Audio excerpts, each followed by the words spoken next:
Sripuku TV sudah tersambung dengan Presiden Klub Sriwijaya FC, Bapak Haji Hendri Jainuddin.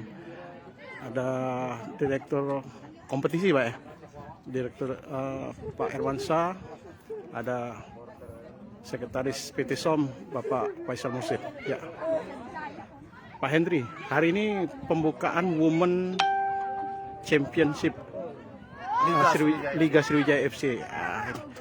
Ini gelarannya ini gimana Pak? Ya, alhamdulillah U14, U16 sama wanita. Jadi ini terus bergulir.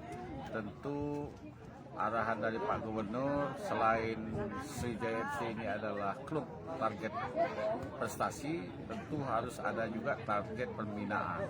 Jadi semua tim yang ada di Sumatera Selatan, hari ini kita bikin afiliasi tim Sriwijaya FC. Ada 42 tim afiliasi. Guna tim afiliasi ini adalah dia berhak mengikuti kompetisi yang digelar oleh Sriwijaya FC, dan nanti akan juga ada coaching klinik dari Sriwijaya FC. Tentu ada pelatihan dari Sriwijaya FC.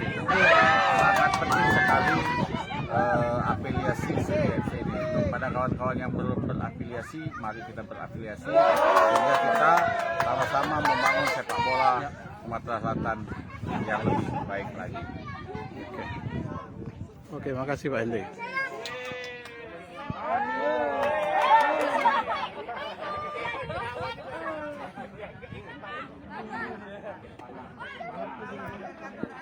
Jumlah tim ada 12 tambah 13 yang wanita 13.